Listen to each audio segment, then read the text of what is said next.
in seating, you can see we have a PowerPoint that will provide a visual window into some of the parts of the world and things that Dr. Kim Tan has been up to of late.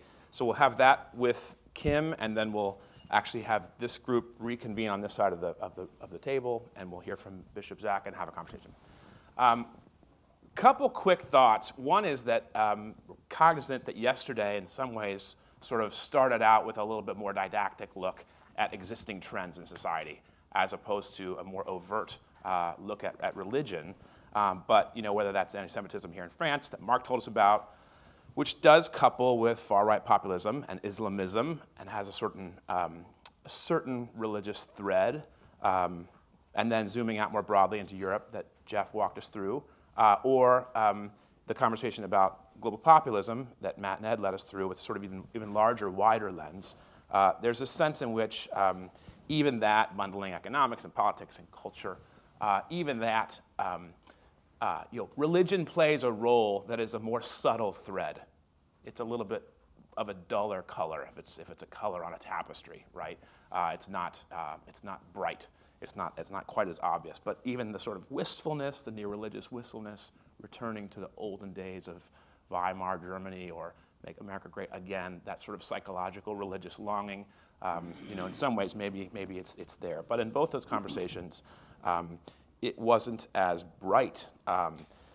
So even if Christians are preaching, as they did, we were talking yesterday until 50 years ago, that the Jews killed Christ, and there's a certain religious thread, or again, the Islamist piece,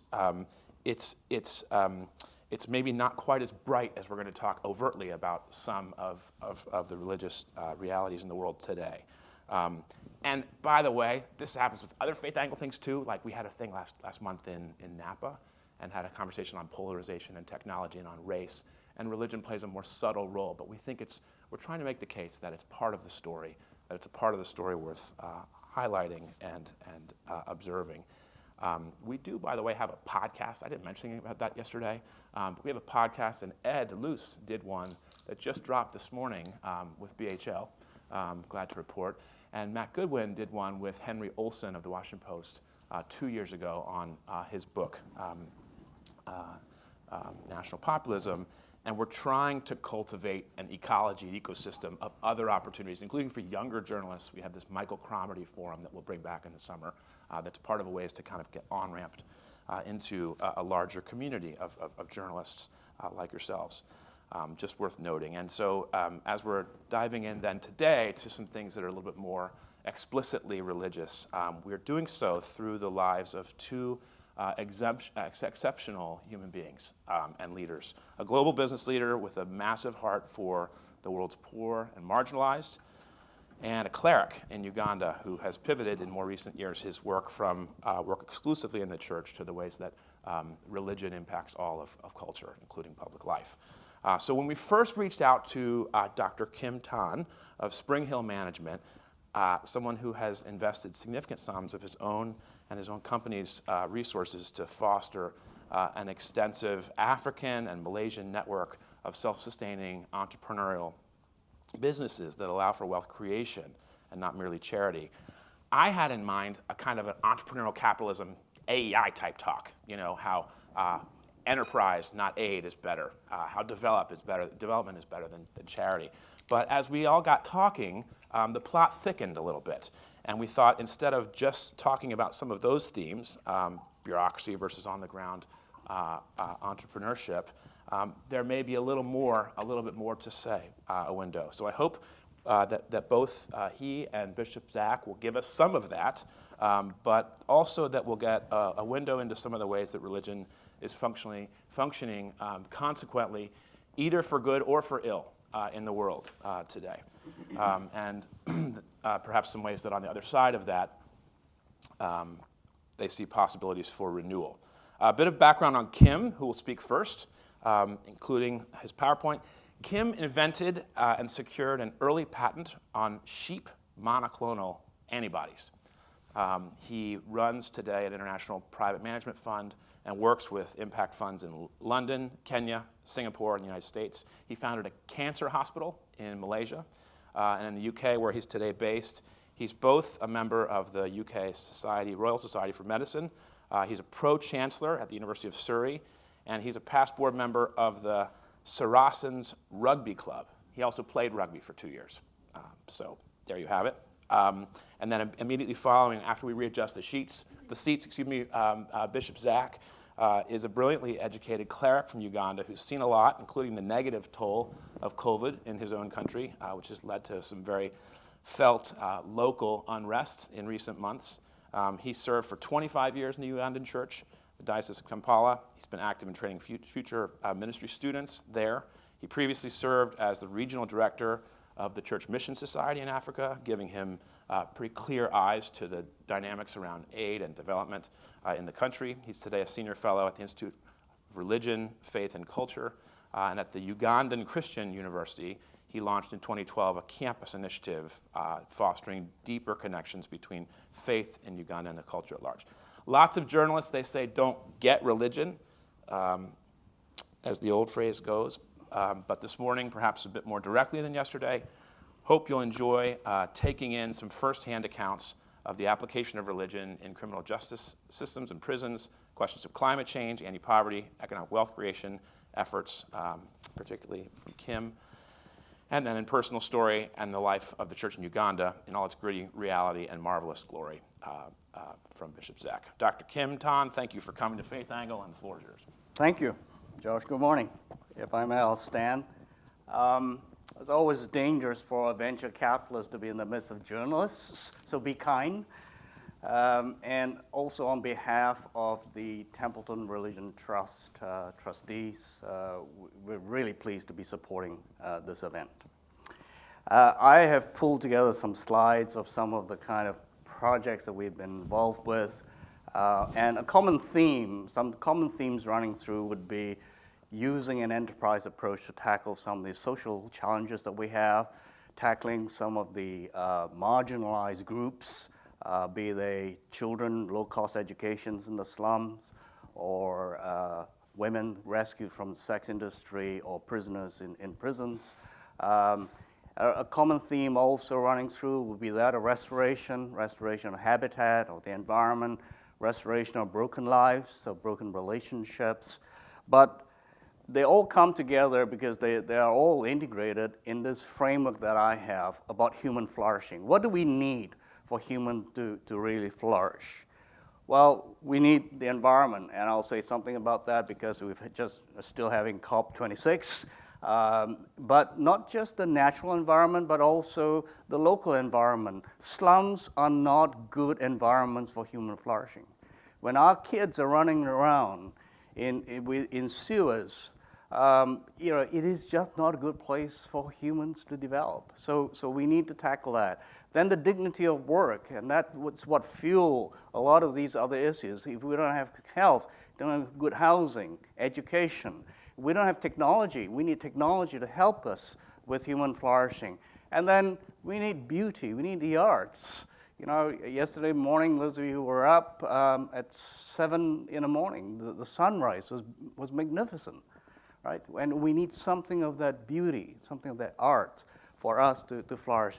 And then I believe also we need the spirituality and understanding, a sense of the transcendence.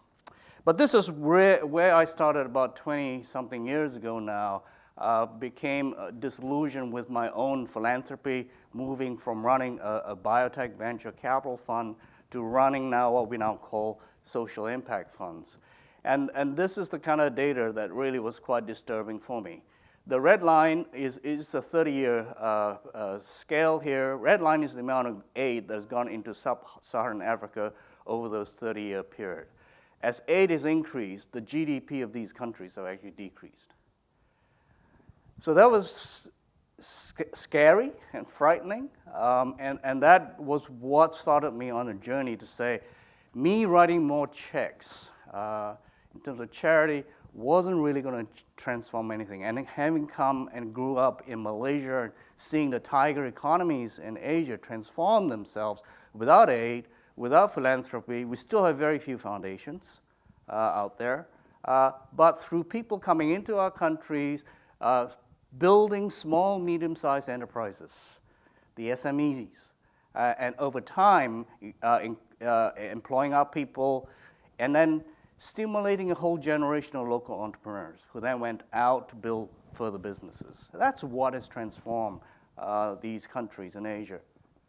45 years ago, the GDP of Kenya and Ghana was higher than the GDP of Singapore, Malaysia, Thailand, Taiwan, Hong Kong. It's just 45 years ago. Okay? So I became challenged that just when you have money, writing a check is easy, but giving your time is really very difficult and more challenging. And so that began a journey 20 years ago of doing this. Just some classifications. These are the kind of categories broadly. We talk about ethical investing. Ethical investing to me is just do no harm investing. It's negatively screened, no drugs, no pornography, no cigarettes, and so on. So it's just do no harm, which is fine. And now we have what we call ESG investing, environmental, social, and governance type. And this is what I call do less harm. There are no perfect ESG companies out there, right? Just got to appreciate this is a transition that we're going through. And even with renewable energy, lithium mining is pretty horrible, right? So for all the talk about renewables and so on, we just got to be aware that this is not perfect yet. So it's do less harm. Where we're working is really in what's now called impact investing. And this is intentionally doing good, rather than just do no harm or do less harm. This is intentionally going in, looking at a social issue, a need, rural poverty or urban poverty, and saying, can we design businesses that are sustainable instead of doing aid and doing charity? And even here, we are seeing two kind of areas in impact investing. What people now call impact investing is largely about sustainability, which is fine, which is great. And we need to do more of that.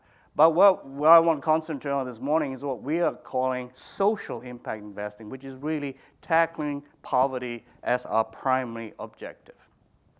So some examples. This was the first investment I made down in South Africa in a region of 85% unemployment at the time we were there, 30% HIV/AIDS. And really, as a philanthropist, I could have built a school, a clinic, an orphanage, and all those are good things to do, and we need to do a lot more of them. But I knew doing those things wasn't going to shift the needle. So what could we do there? Long story, in the end, bought 40,000 acres of badly degraded farmland to convert into a game reserve, a safari game reserve, built a 5-star lodge on it, and to see if we could use a tourism approach to stimulate the economy and do conservation and fund the conservation out of the profits from the hospitality. And that's exactly what we've done, fenced about 75 kilometers of elephant-proof fencing, and then brought big game into that park for the first time in 150 years, not knowing whether they'll like being there, whether they'll breed, right? And also building a lodge there in the middle of nowhere, not knowing whether tourists would come, whether guests would come. And also not knowing whether we could go and hire AIDS orphans. These are kids whose parents have died when they were teenagers, heads of the family, very little education. Can we upskill and train them? Can we create an environment for them to flourish so that they can become, good at looking after 5-star guests? We used local material wherever we could, and then ended up really discovering conservation. I didn't go into this really wanting to do conservation. We were about tackling poverty in a district.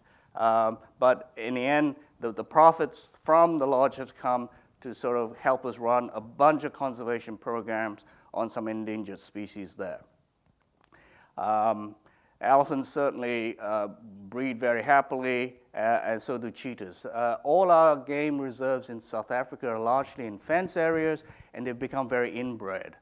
And so we've been doing quite a lot of DNA genetics, profiling to try and bring new genetics into these parks. And in the last couple of years, bred about 9 new cheetahs with new genetics now introduced into 9 new reserves. But the real reason for that being there was really poverty. This is how our people used to live. Today they live in these kinds of houses. And we define standard housing as concrete floors, solid walls, water, electricity, indoor bathroom, flush toilet, and solar panel. I want to know over the period of my investment, how many start to have standard housing, right? Because housing is a surrogate marker for health. Health is very difficult to measure as an outcome, but housing is really correlated very well with health. And we fence about 1,500 acres of an educational park because I realized very early on that our black children, our African children, have never seen game in the wild. They've seen animals in books, they've seen animals on television, but they've never had the experience of seeing game in the wild. So one of the things we do is we bust them in. There's a shed there with all the animals, stuffed animals and bones and dung and everything else. And they come in for a day to learn and be inspired about conservation. And the beauty is we have non-dangerous animals on this park, and they get to walk with giraffes. They get to walk with antelope. And that's just a stunning way of inspiring, educating these children. This is too complex a slide to talk through, but this is kind of metrics that we measure over time. We look at gender, male, female. We look at the average salary, excluding managers. Because one of the ways we can make profits is by squeezing and exploiting our staff, right? So I want to make sure that we are seeing an increase over time with the basic salary. We measure how much taxes we pay. We measure how many children now are able to go to tertiary education. How many start to own a motorbike, start to own a house, start to own a car. So those are some of the kind of metrics that we measure. That's our strap line. Help the poor, come on safari. Don't write as a charity check. Come and enjoy a safari. Another thing in relation to COP26 is a big reforestation program. We've got big areas, about 14,000 acres of degraded land that we're slowly planting this particular shrub called spec-boom. We're taking the learnings out of that now, but for the pandemic, we're taking it into 2 other forests, one in Budungo, where there are about 600 chimpanzees left. This is in Zac's country in Uganda, and also in Bindi, where there are about 400 gorillas left. But the deforestation in Bindi is unsustainable. And once the forest goes, the animals will go too. And I'm particularly pleased that with COP26, not only has there been an emphasis on decreasing the carbon CO2 emission, but they are beginning to have an understanding that we actually need these forests. You can have as much renewable energy as you like, but if we continue to clear 1 million acres or so of forest every year, we're never going to get to net zero. So these habitats are really, really important. But the way we've been doing this kind of conservation work has been just to sort of do it in silos. Save the elephants, save the lions, save the tigers, whatever. The problem with that is that if the community around you are hungry, they will chop your trees. They will shoot your game. And so unless you address the hunger issue, no amount of AK-47s that we give our rangers will be able to stop this kind of deforestation and destruction of the habitat. So we need to take a more holistic approach. We need to address the human hunger. So that's what we're doing. There's another one that's related to forest. In Zambia, northern Zambia, we have a honey business. We have 90,000 beehives, working with about 10,000 farmers. And if each farmer looks after about 20 or so beehives, it doubles their annual income. But the beauty of this is we went again to tackle the poverty issue. How do we increase the livelihood of these farmers? The side benefit of this, we put one of these beehives in about an acre or so, a hectare or so of forest. So we've ended up really protecting about 90,000 hectares of forest. Because now that they have an income from these hives, they don't chop their trees anymore, and they protect their trees. This is another business that we have in Asia. This is a plant called kanaf.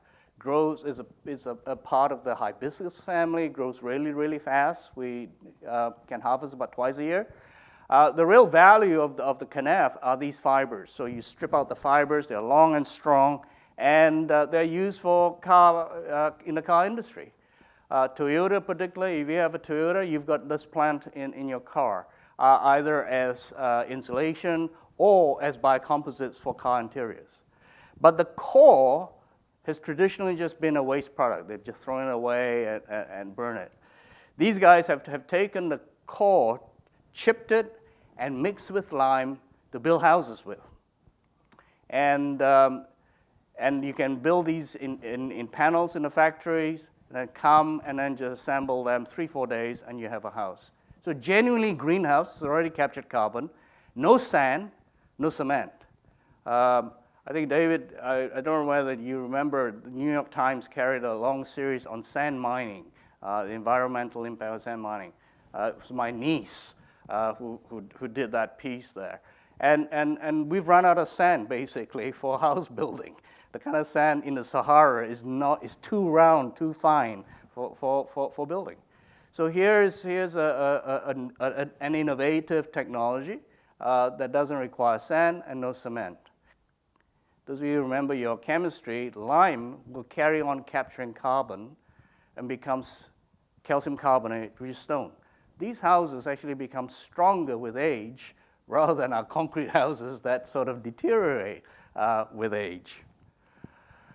Green Hope is a business we have in Indonesia where we work with over 3,000 farmers to produce cassava that we use for making biodegradable plastics. So you all know the challenges of plastics that we have in our seas and in our rivers and in our landfills. Kentegra is another one in Kenya. This is organic insecticides. This is pyrethrum, which is extracted from the flowers. Farmers dry the flowers, they come, we weigh, we pay, and then we extract. And we now export this out of Kenya.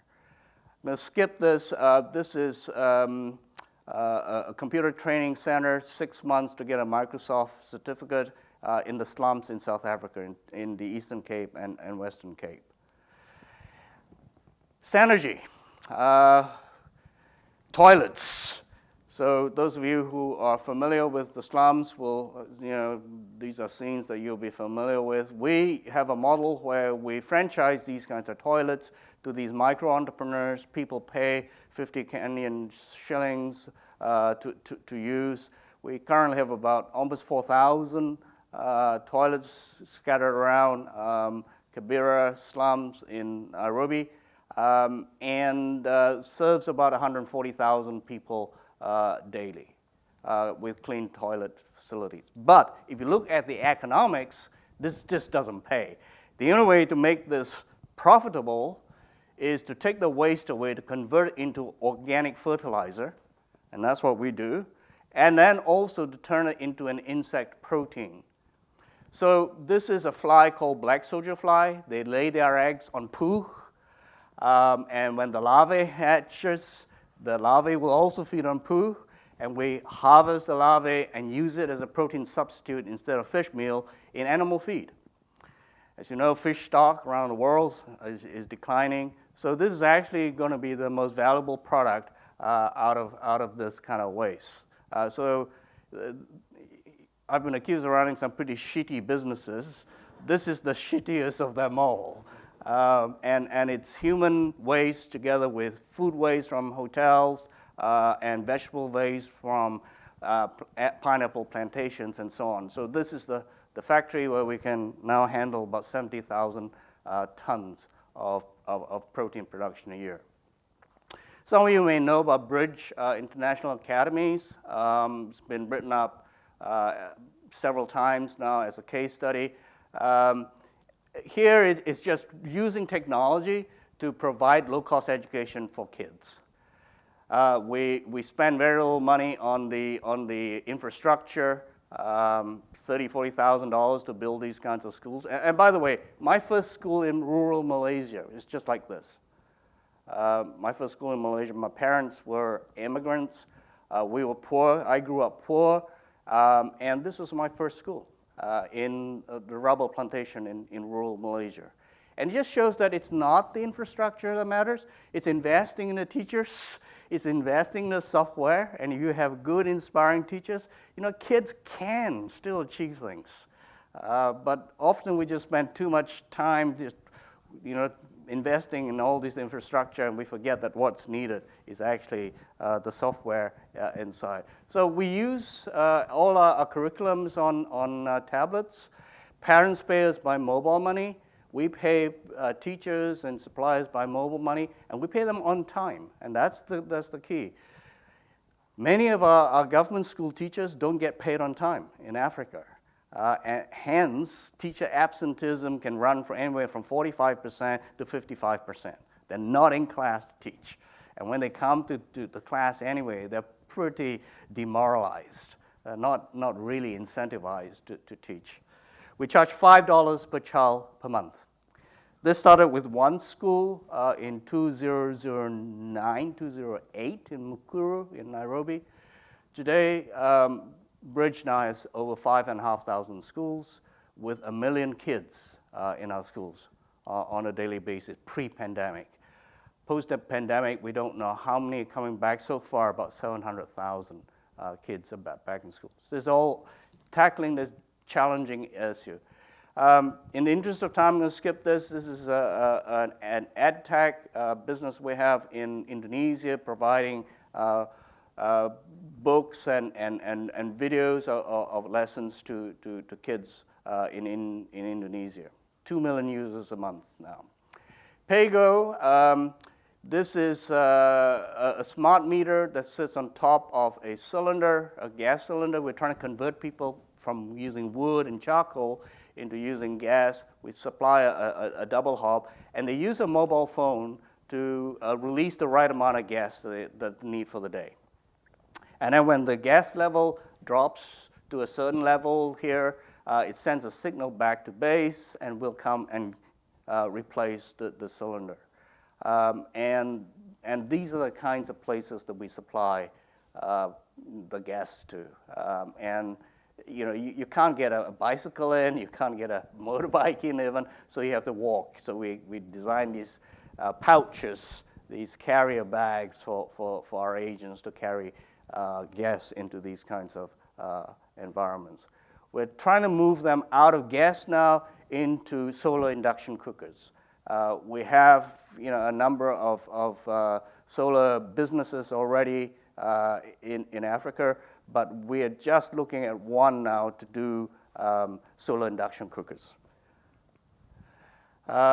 This was a response to COVID. We have a business in Thailand manufacturing low-cost tests, rapid tests for dengue fever, malaria, HIV, syphilis, and in the last year we developed one for COVID as well as a response to the pandemic.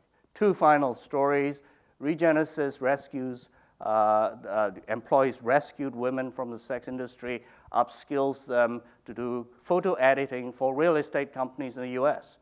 So the guys in the US take the photos of these buildings, downloads the data to the Philippines. These girls just do the photo editing and ship it back, and they do a sort of 3D sort of plan as well, a guide to the building. Employs about 200 women. Capable of scaling, obviously, as well. And finally, Agape is a business in the prison, in the largest prison in Singapore, called Changi, and there we run a call center. We employ 80 men and 100 women. We pay them the minimum wage in Singapore, which is about $600 a month. Not bad, because accommodation is free, food's free. What's great about this is the efficiency is fantastic. They all come to work on time, and they go off work on time too.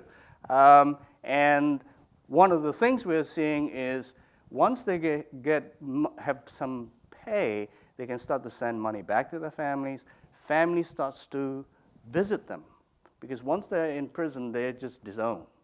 Right? They start to visit them, and they have that sort of restoration of that relationship. And then when they're released, we rehire them in a call center. And one of the great things that we're discovering is the sense of community, a sense of belonging. Often when these ex-prisoners come out, they try to hide their backgrounds, right? But with us in the city, everyone just about is an ex-con. The CEO is an ex-con. The CFO is an ex-con. The head of training is an ex-con. So nobody needs to hide their backgrounds. They feel accepted. They don't feel judged. And that's the kind of environment that we're creating for them to flourish, for them to grow. We have one kid now who's wanting to be a lawyer, starting law at night, in night school, wants to be a lawyer. I asked him why. He says, so we can defend other prisoners. Okay, that's a great objective. So looking at these kinds of challenging, marginalized groups and saying, instead of me just writing a check for charity, can I put in the time and the expertise to build a sustainable business that will give them dignity, right? Give them independence, and allow them to develop to their full potential. And that's really what this kind of social impact investing is about. Thank you. Thank you, Kim. All right, well, can I invite the rest of you to please find your seat at the table again, and we'll hear from Bishop Zac, and then have a conversation. Kim, while we're returning to our seats, can you name in a sentence or two how that investment strategy is related to your religious faith?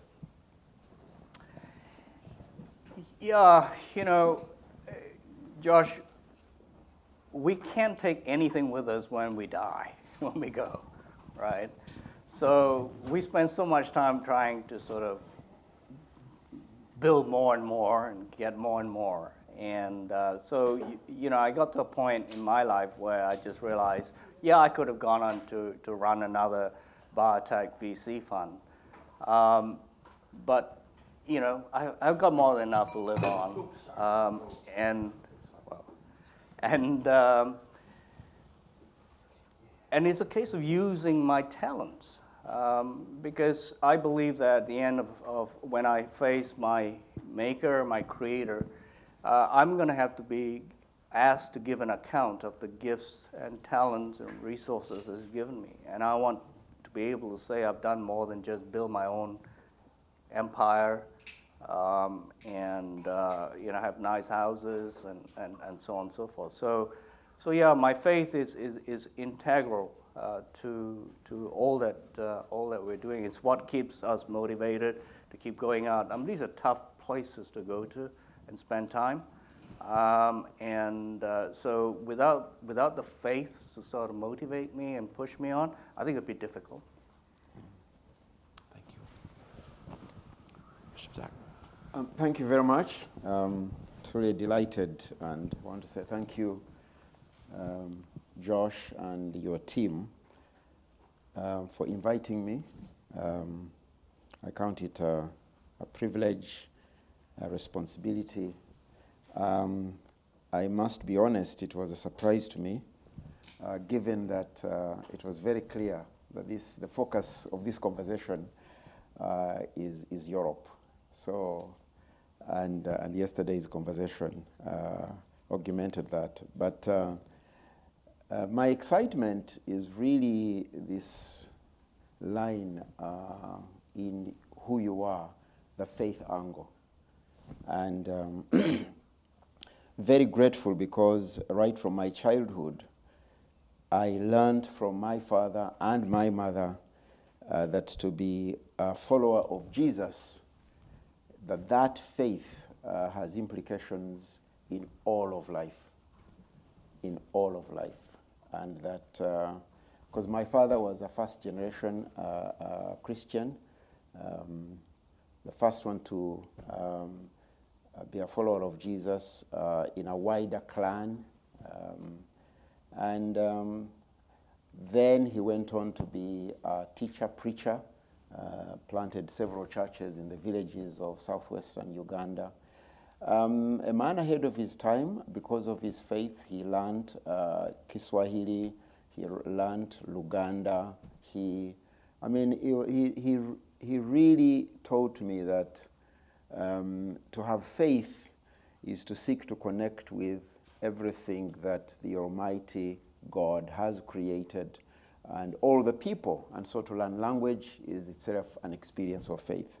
So very delighted, therefore, that the focus of this conversation is faith. The faith angle. And right from the onset, I think it's important for me to clarify that it's the faith angle and not a religious angle. And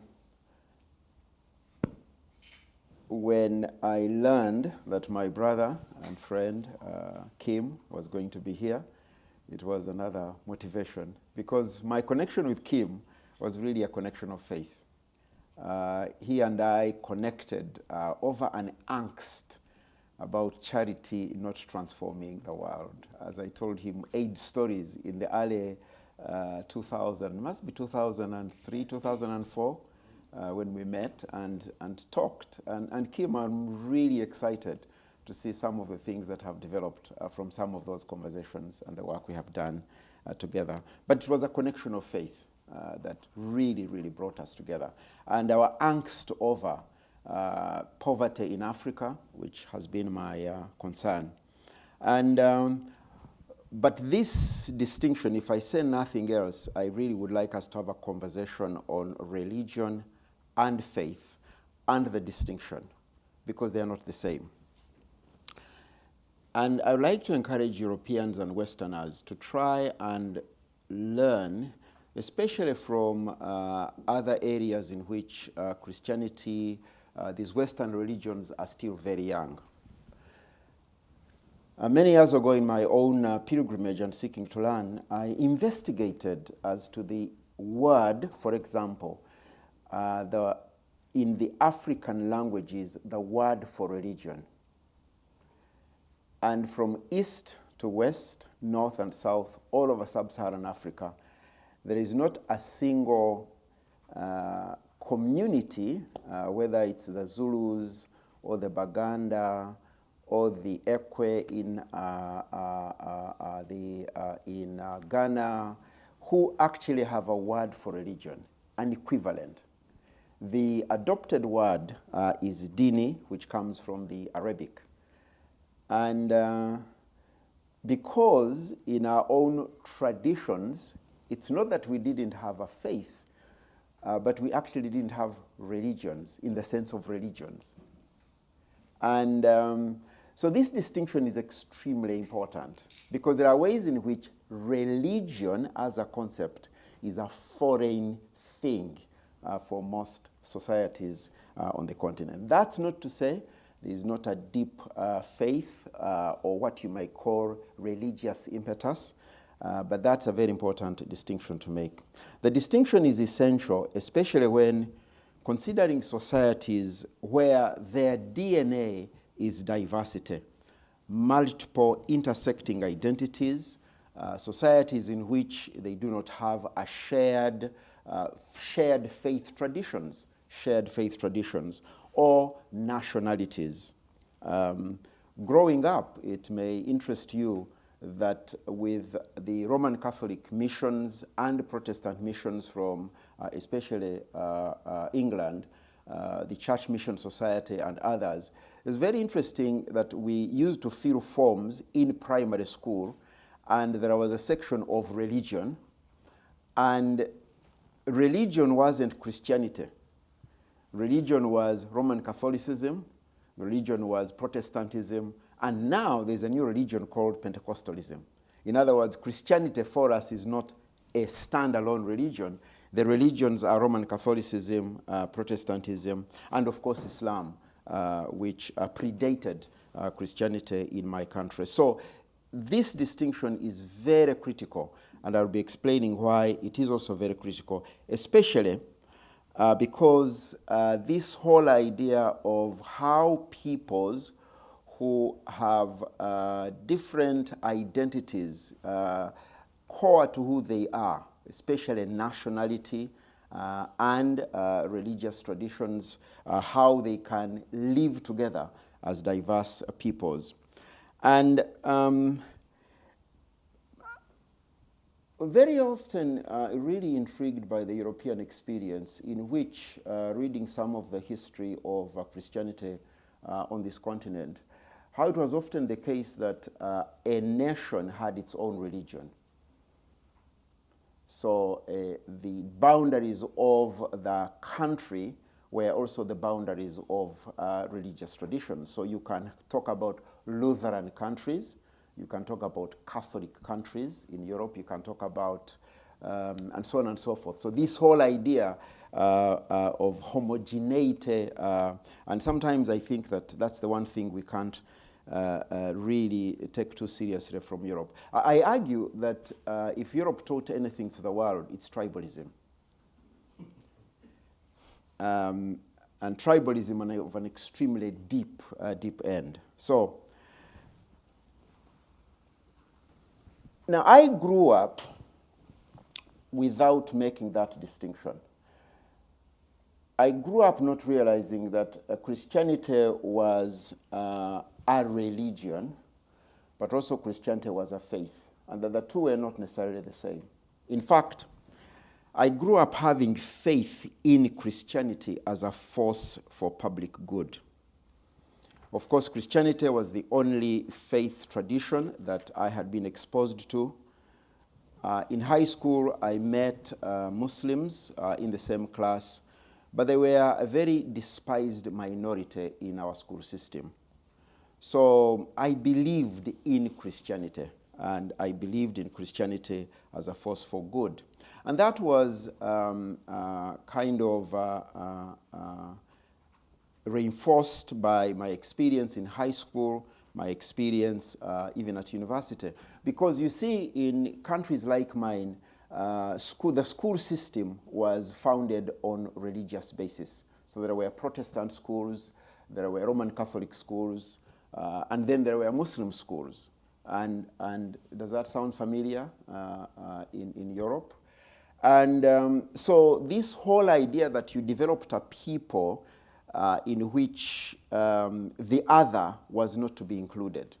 And although Christianity and religious traditions are credited for being vanguards of education and healthcare, I think it is missed that the reason for that wasn't so that flourishing of human beings, but it was the whole idea of conversion. Is that how else do you have more converts? Let's build more schools. How else do you have more converts? Let's make sure they come to our hospitals. So hospitals and schools were not so that Africans could flourish, but it's so that Roman Catholicism, the Anglicans could become more. It is not surprising, therefore, that a country like Uganda or Kenya or Nigeria or Liberia, countries that were colonized by the British, are predominantly, even though they have a very strong Christian traditions, but especially, and so the church I belong to is called the Church of Uganda, the Church of England. This whole idea that you take over a place and you have an established religion for that group of people.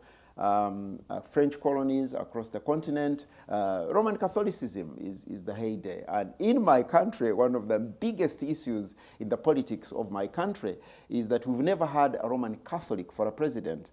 And the Roman Catholic Church is working day in and day out to make sure that one day Uganda has a Roman Catholic president. And everything else trumps that whole vision. So this whole idea of societies, people, this Western religion that came to redefine who we are is problematic. And I will be explaining the burden of religion as a huge issue, as a huge problem. And indeed, if I don't say it well, complicit to the entire poverty agenda.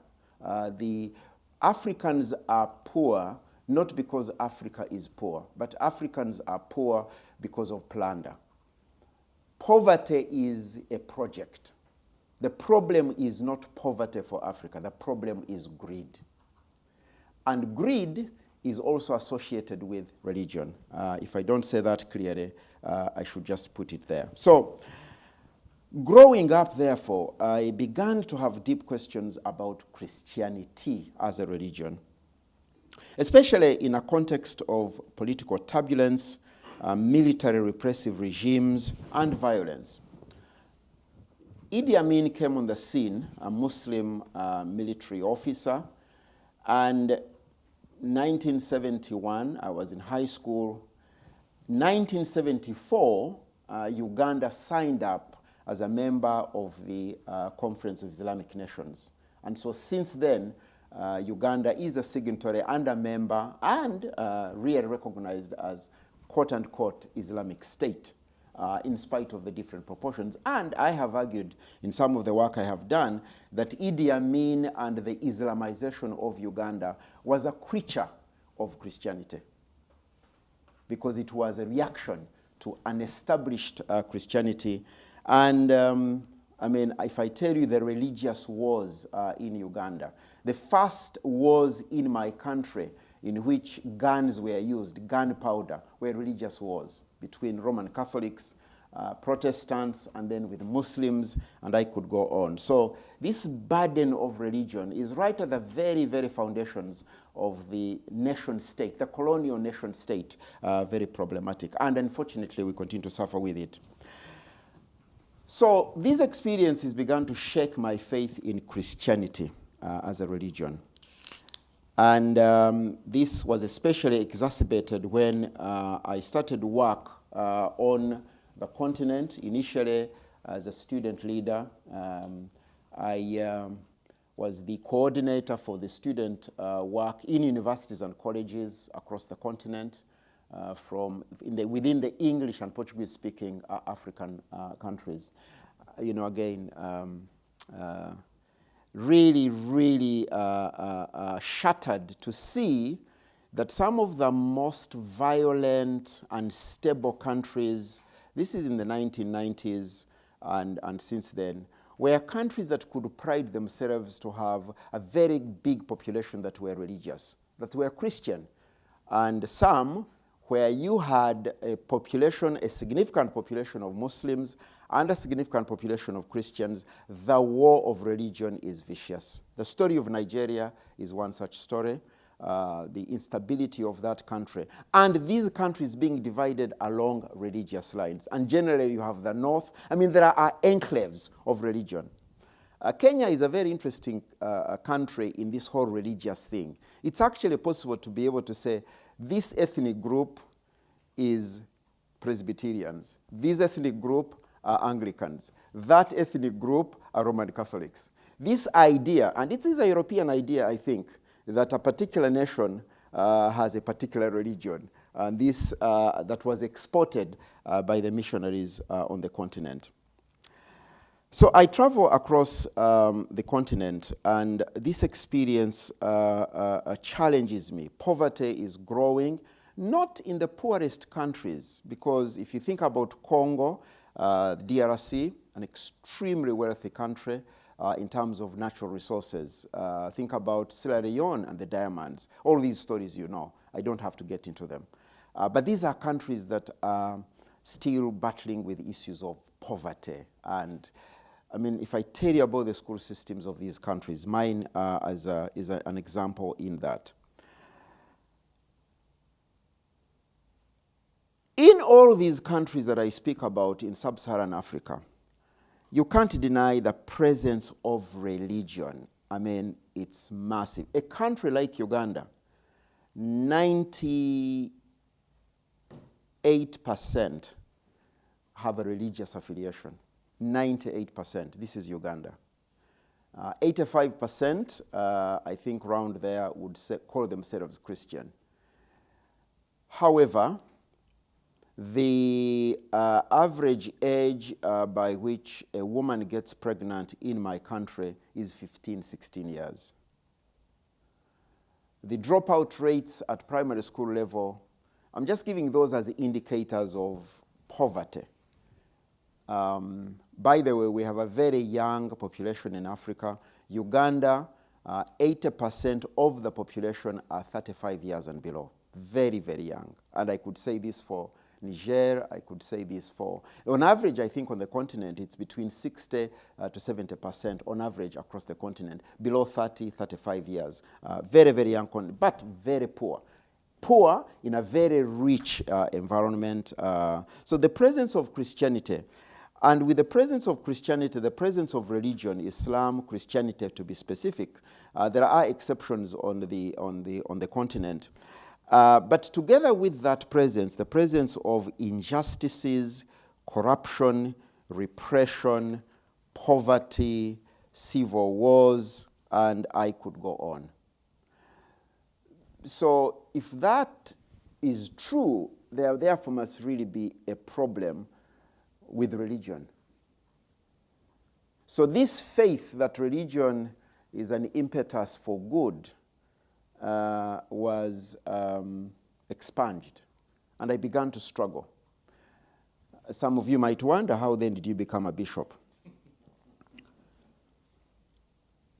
But grateful that as I began to delve deep into this, I was not the only one asking these questions. I'd like to recommend a book by Professor Emmanuel Katongole, The Sacrifice of Africa. If you haven't seen that book, please do. Emmanuel Katongole, The Sacrifice of Africa. He teaches at University of Notre Dame.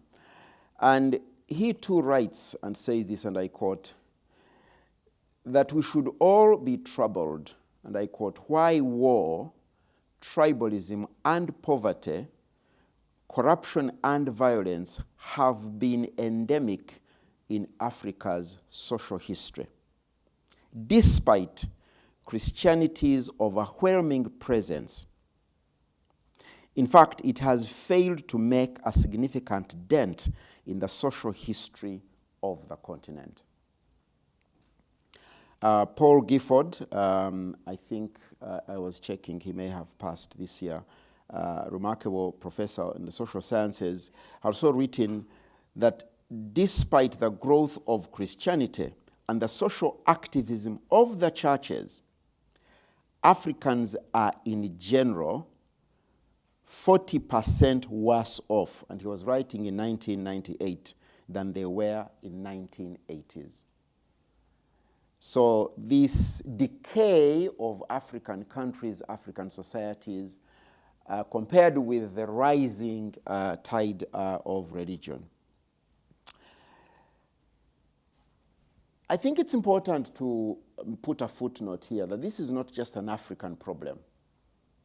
Because writing in the 1940s, Howard Thurman, and I was a chance to read this excellent little book, Jesus and the Disinherited.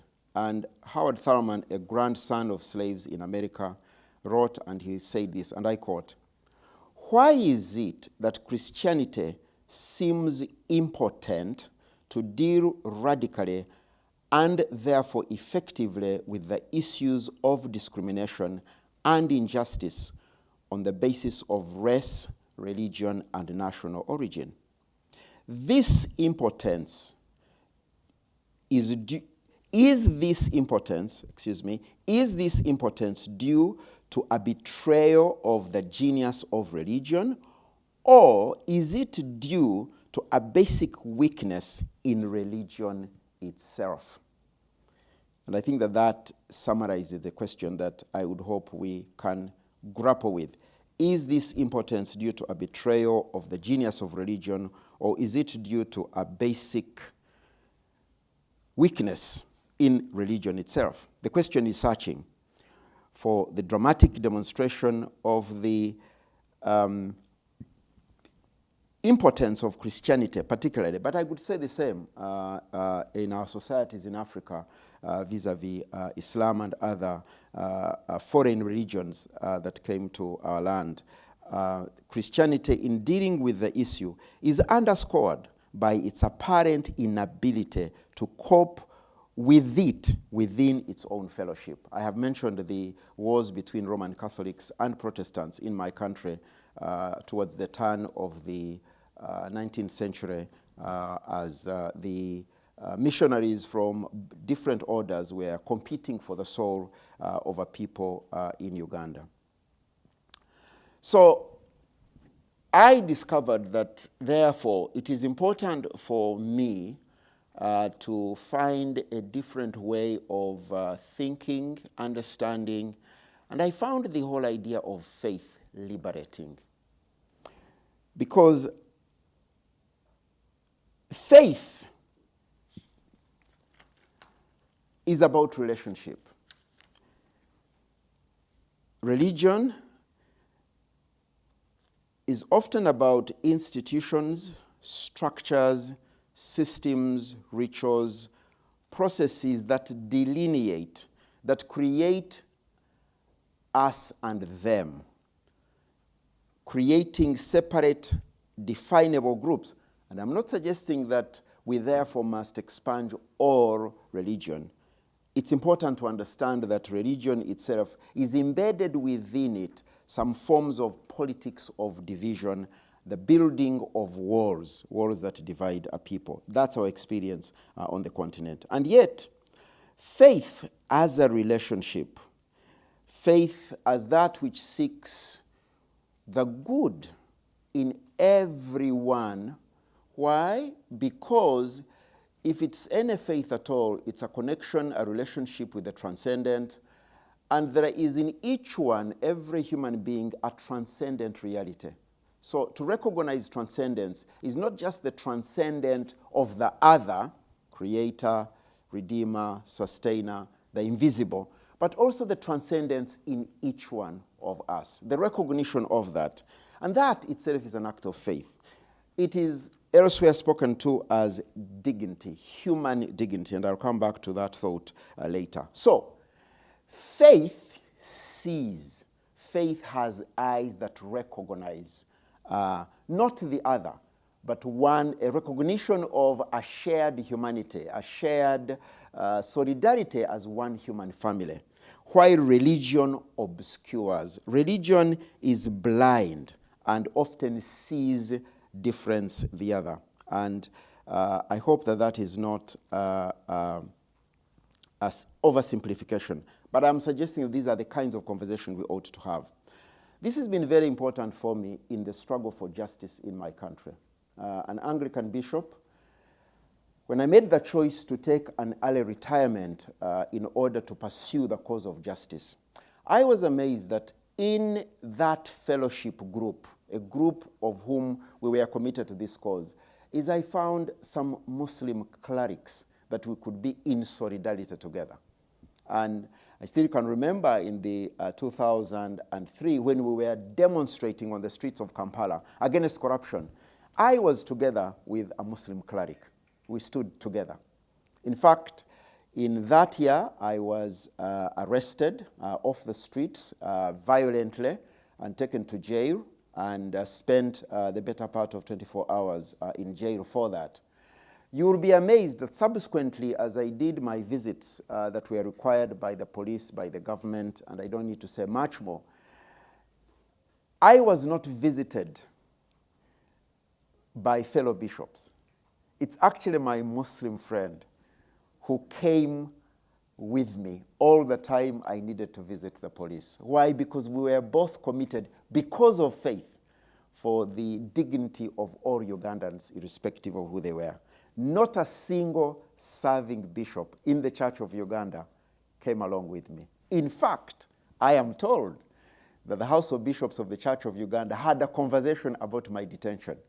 Because when I went on the street, I was putting on a clerical shirt, properly dressed, not with the gowns. I weep the day when gowns were introduced. I think it's such an archaic thing. But anyway, there we are. So anyway, but I was putting on a clerical shirt and so on. And I am told a discussion happened in the House of Bishops that Bishop Zac Niringiye had desecrated the collar on the streets of Kampala. So to be an activist for social justice in the House of Bishops was a desecration of the collar. Friends, that's religion.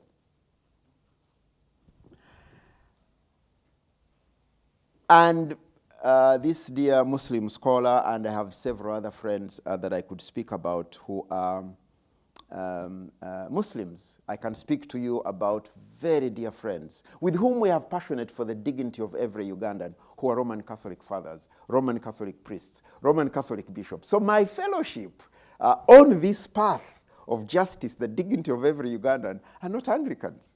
They are not Anglican bishops, but they are people of faith. People who see transcendence in every person and are committed to the dignity of every Ugandan. So, therefore, this distinction becomes very crucial. Now,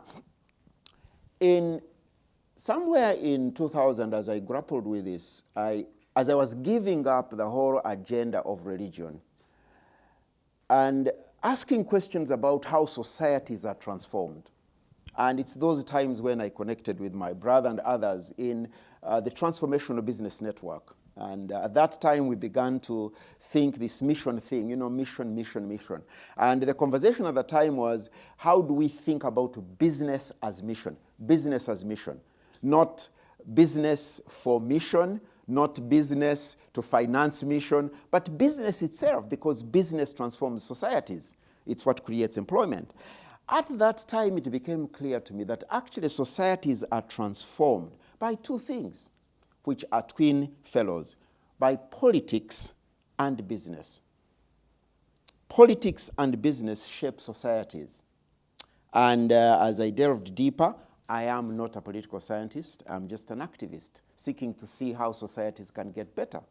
So I chanced to read something of Harold Laswell's definition of politics. Who gets what, when, and how? And I have done a little bit more reading in this and really amazed. These twin fellows, politics and business. And you can therefore imagine, as one who spent a lot of my time studying theology, mission history, PhD. By the way, I didn't say that I entered into this whole thing because of faith, because my first degree was physics. In fact, I was doing a master's in physics when it became clear to me that I could never spend the rest of my life teaching physics at the university. So I was actually a graduate fellow at Makerere University teaching physics as I pursued my master's. But because of faith, I thought, no, I mean, the world, the world coheres. There can be many people in the physics and so on. So as one who therefore spent the rest of my life not engaging with nuclear and electronic and the stars and so on, but thinking deeply about how human beings connect with transcendence and how the Jesus story was the transforming story. So read a lot, but I realized I needed to really get deeper into politics and business and how it works. Hence the connection with the Transformational Business Network.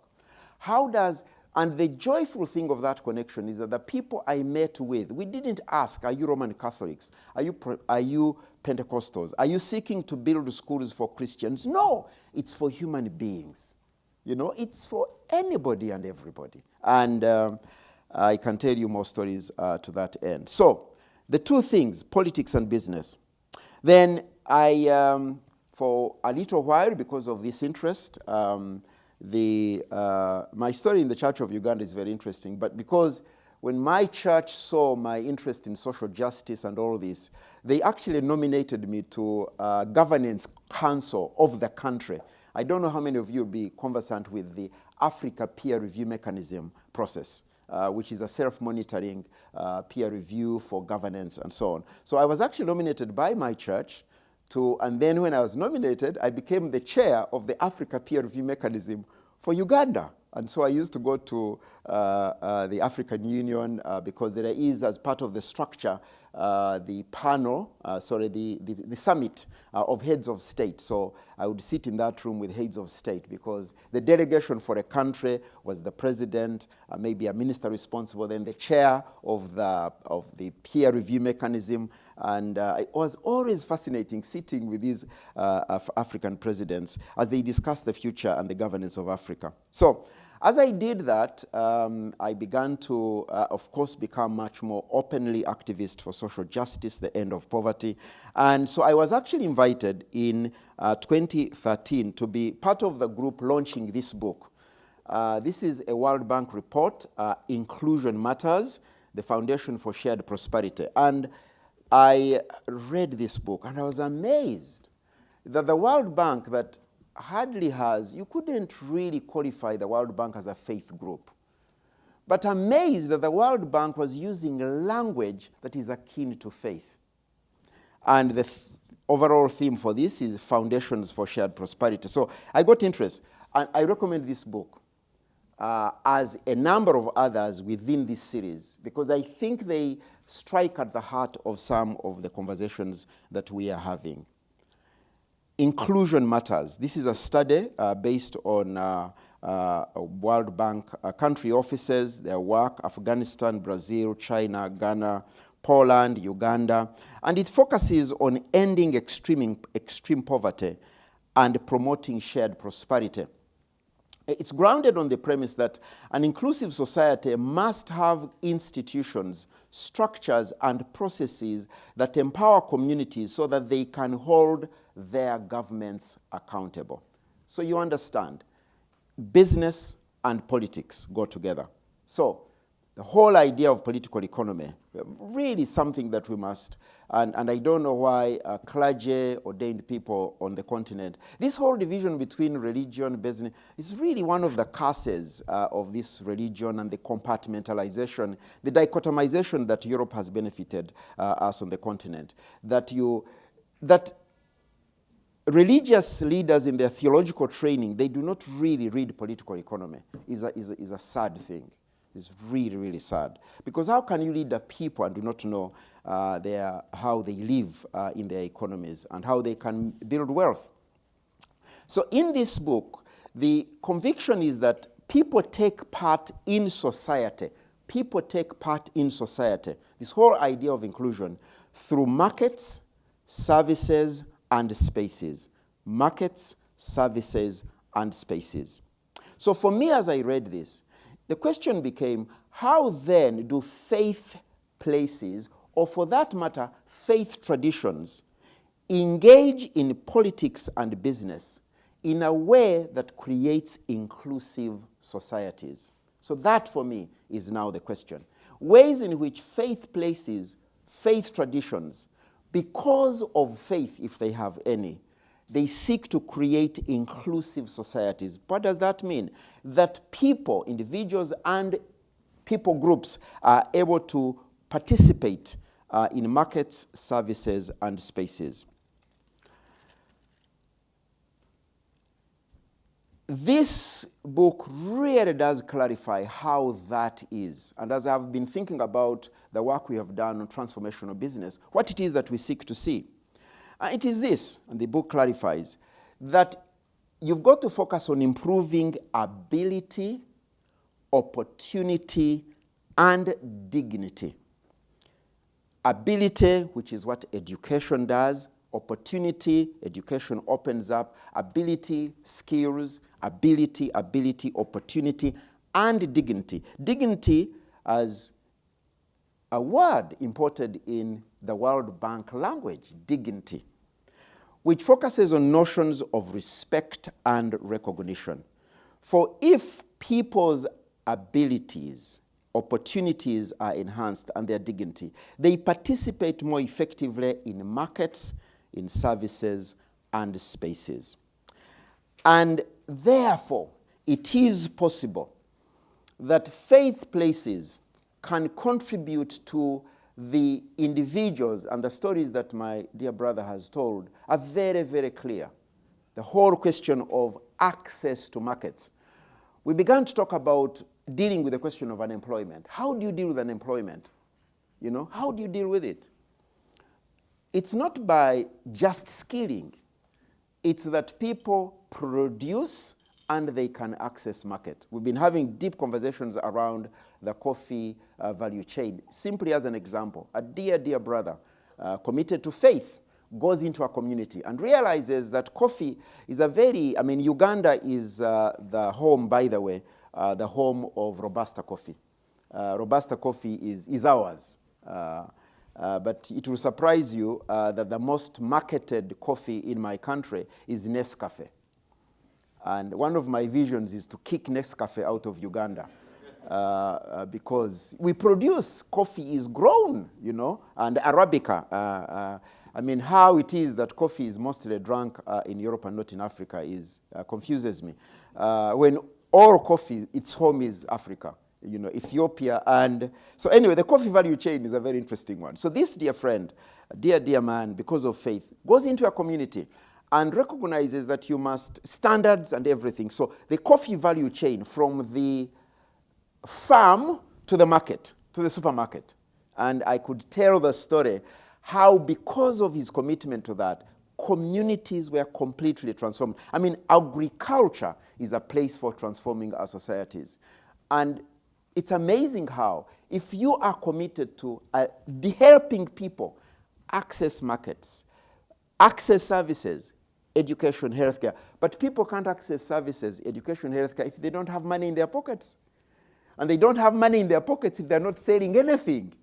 And the reason why aid doesn't work, it does not spur production or productivity. It's just totally useless in terms of, and we can talk about the guys who suggest that the only way to improve Africa's fortunes is more aid, more aid. You know those economists who are based in Washington and so on. No, I mean, of course they have to do it because they are paid to do it by, you know, so you impoverish Congo. Steel or its coltan, which is in our phones, comes from Congo. Diamond comes from, so one of the reasons for aid, it's part of this conspiracy to keep Africans poor, to keep the poor poor. That's part of the conspiracy. But I think that if people of faith were committed to what faith is all about, surely, and the stories that Kim has told give hope, that the hope for places such as Africa and elsewhere possibly is rediscovering faith and ignoring religion. Thank you very much.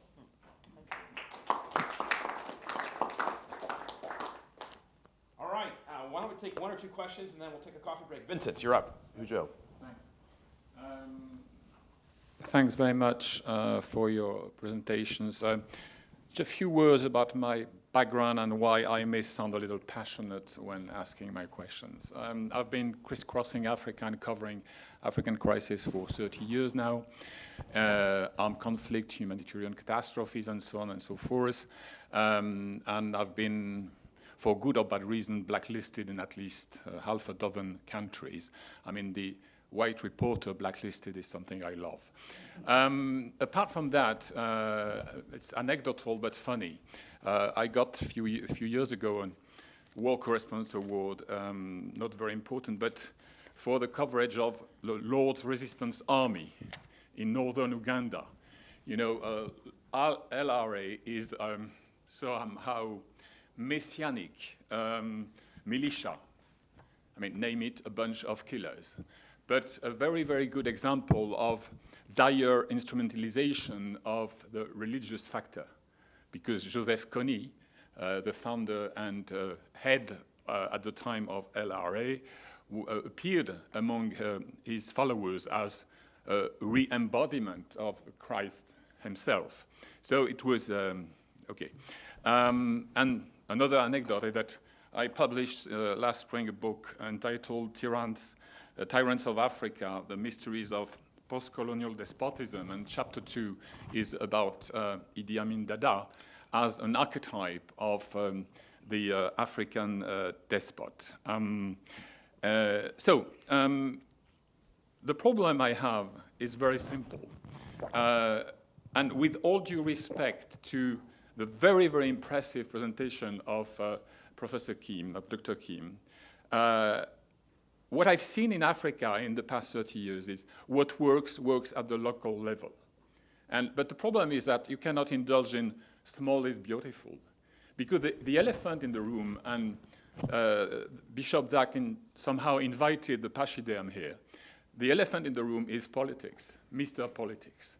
What I've seen is that everywhere in Africa you have a vibrant society which tries things at the local level. But you have die-hard despots who either try to co-opt these actors or annihilate their initiatives because they are perceived as a danger, as a threat to their own power. So, I mean, you cannot just consider the future of Africa if you do not consider the failing states and if you do not consider the political angle. Recently there was Africa-France summit in Montpellier. And our national Jupiter, Emmanuel Macron, wanted to break with the tradition. So he decided to invite no chief of state, except himself, the host. And he decided to have a taboo-free conversation with a dozen of young and energetic leaders of Africa. The problem here is that a new cult about the entrepreneurs and the vibrant civil society, but again, it bumps into political reality. And the same Macron would rush to N'Djamena to endorse a dynastic succession when his friend Idriss Déby Itno from Chad was killed. And you know, I mean, we are in this contradiction.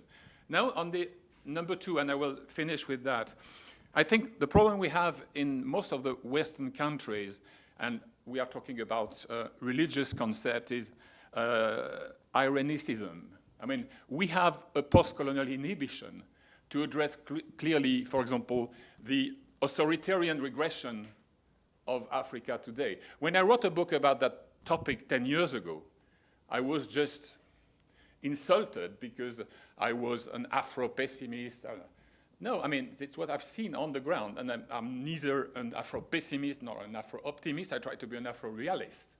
And you know, what happened after my book came out last spring, in the meantime, we had 5 military coups, what I call vintage putsch.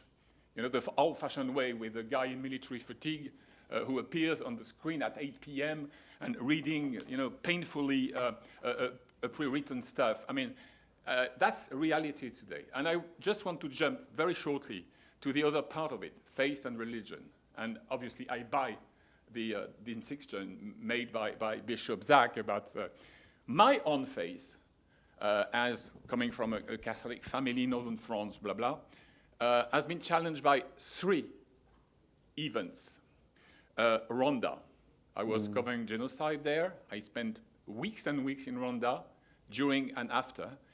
And once I was talking with the Bishop of Kibuye, and he told me in Rwanda, he told me, well, you know, I protected a Tutsi family during 1 week or so, and then my friends from the Hutu militia came to me and said, you know, these guys, they are spies, they are cockroaks, as they call them in Kinyarwanda, and so on and so on. So I decided to denounce them. God is a bishop, and he had no problem admitting that he denounced those he was protecting for 1 week or so. I was so shocked that whenever you had on Sunday morning people coming out of the church with their nice outfits, the question was whether they were just Christians or killers. And that challenged my faith a lot. Number 2, pedophilia in the church.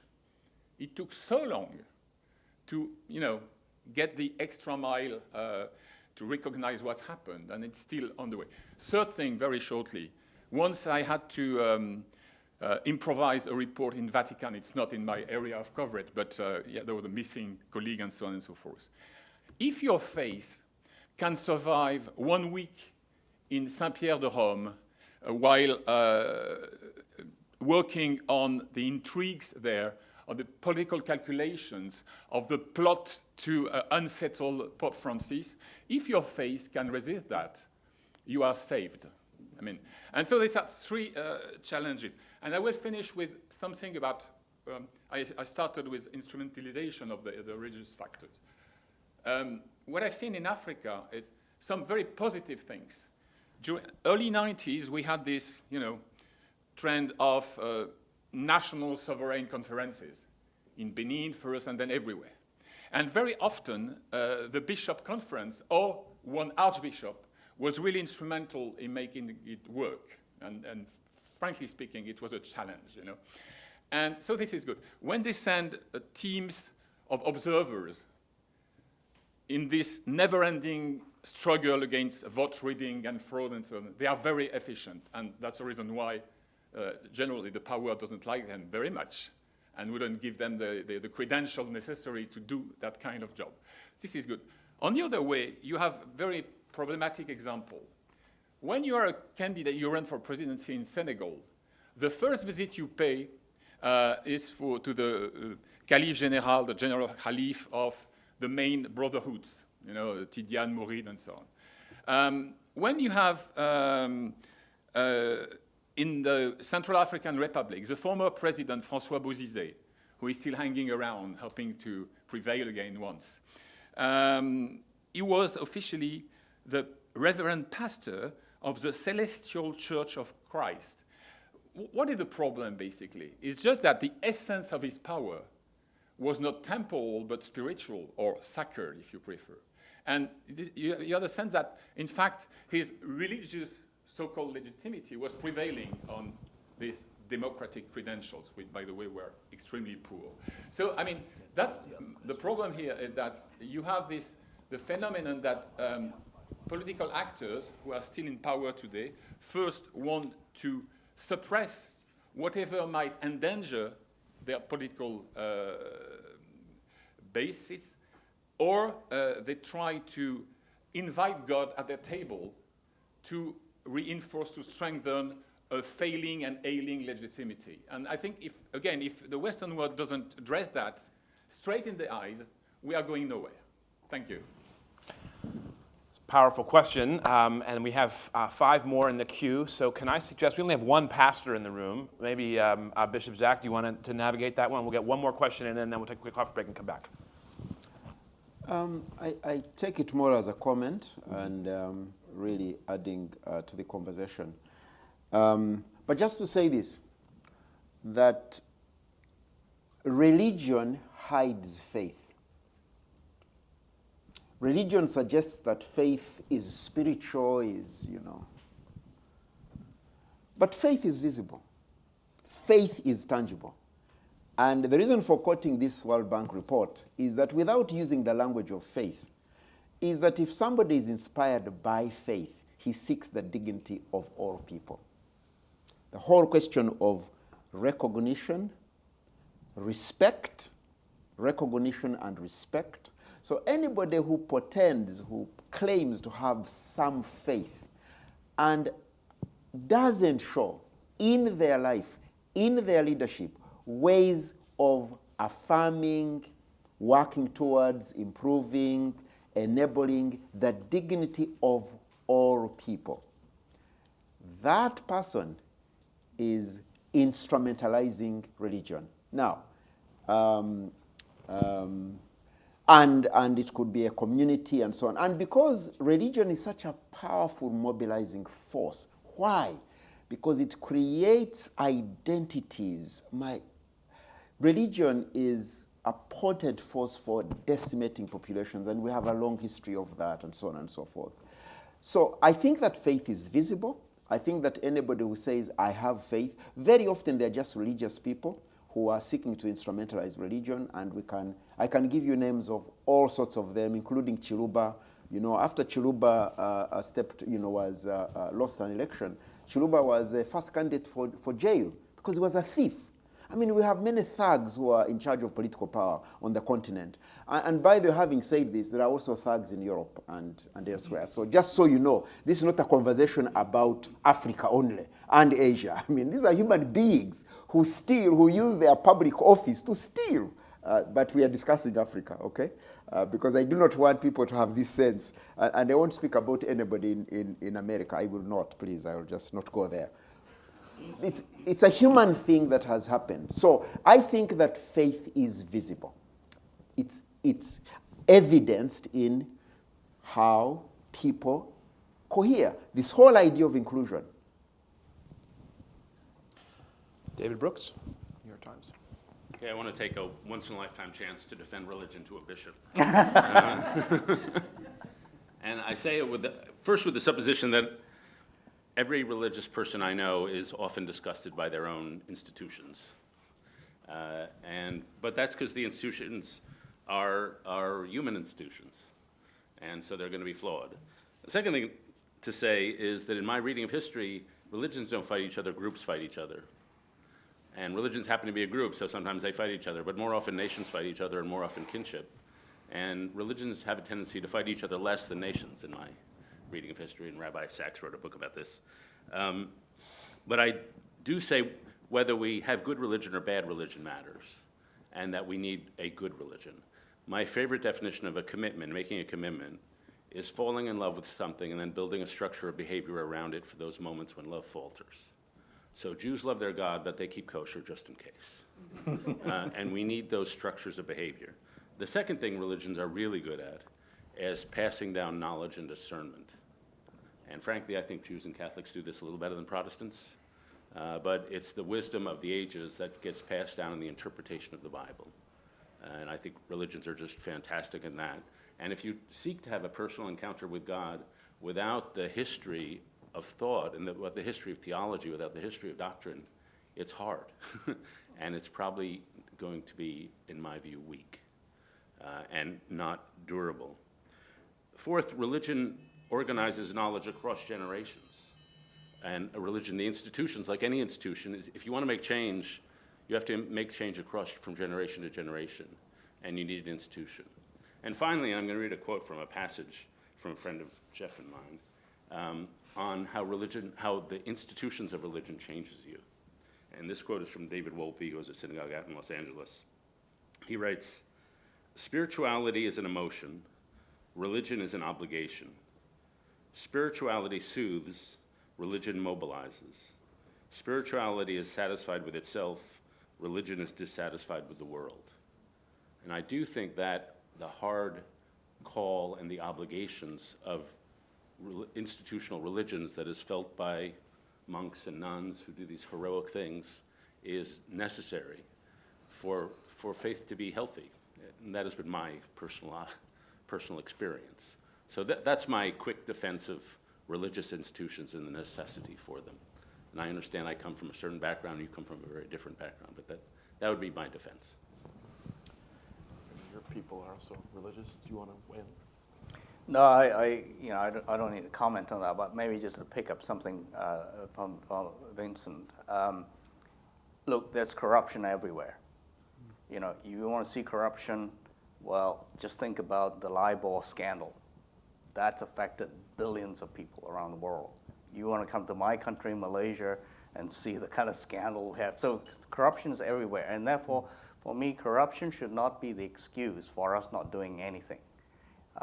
So we can wait forever until you can have stable governments and good leaders and so on. Well, we could do that.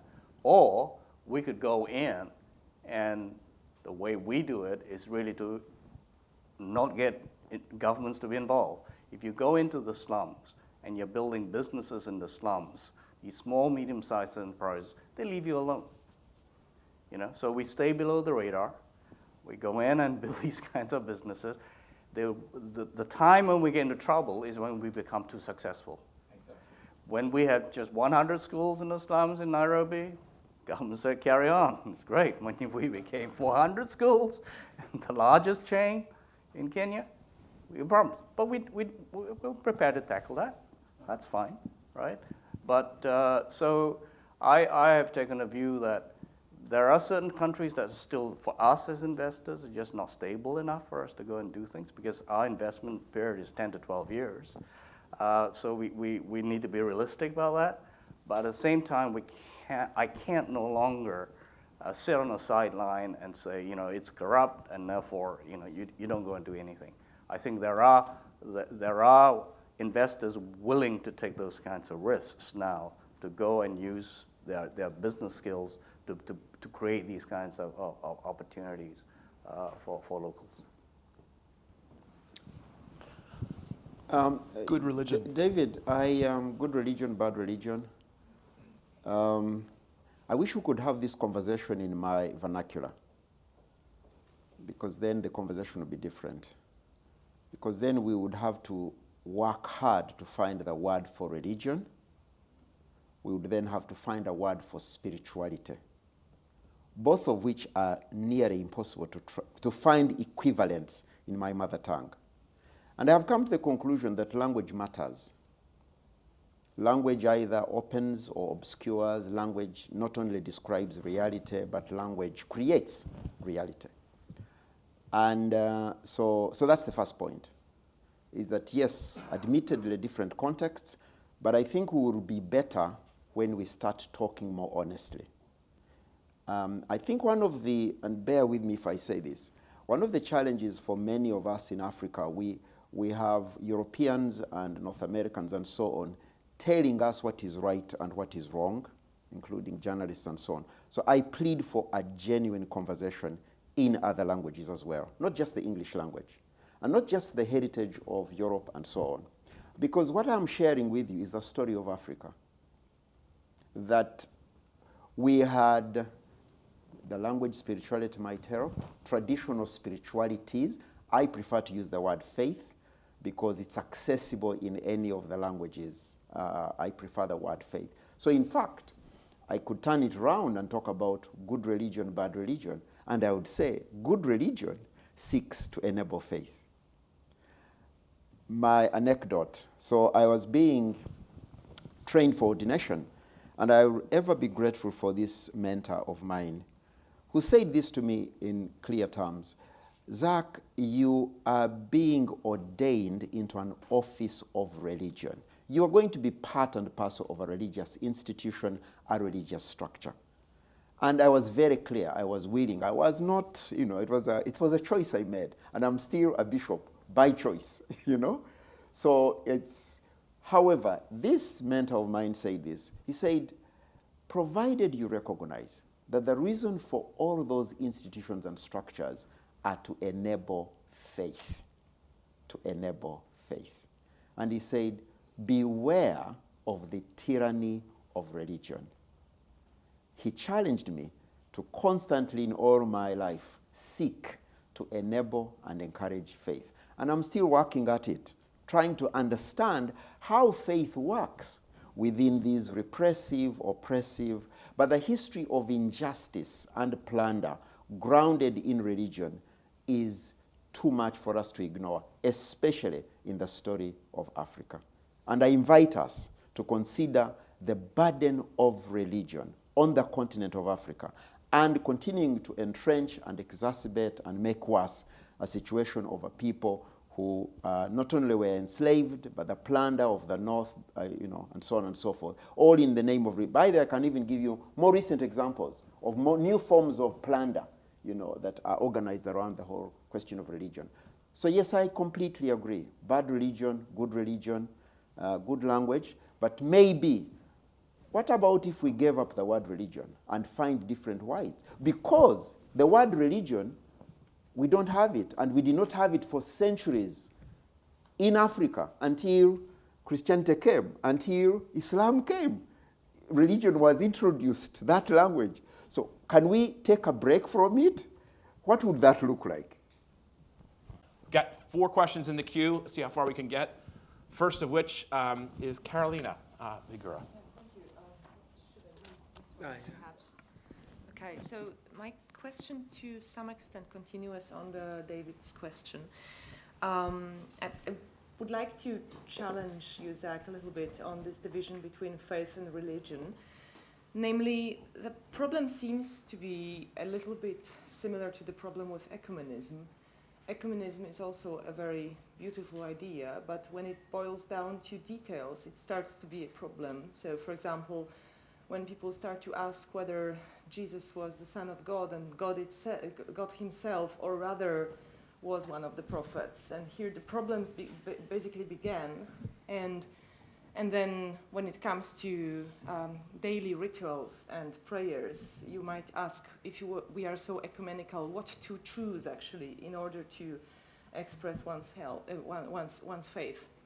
Now, with your division between faith and religion, it seems that this invitation of various worldviews goes even deeper. So I do believe that how you describe faith actually invites also people who, like me, are declared atheists, but at the same time they claim that there is a kind of energy or spirituality or transcendence that basically connects us all. So this is a very stoic view. Yeah? This is a very stoic worldview. And I do believe that this division of yours very much invites also people like me. But then a problem begins, namely that when you look into the history of philosophy, those people who claimed that there is this kind of spirituality and they were philosophically thinking about it, they actually ended either alone or in very small groups. So there seems to be a kind of tension between the idea of faith and convincing a lot of people to join the same path. So my question is basically, do you think that with this division and with putting stress on faith, can you actually gather more people just with this very individualistic argumentation, or would you rather need a new religion to do it?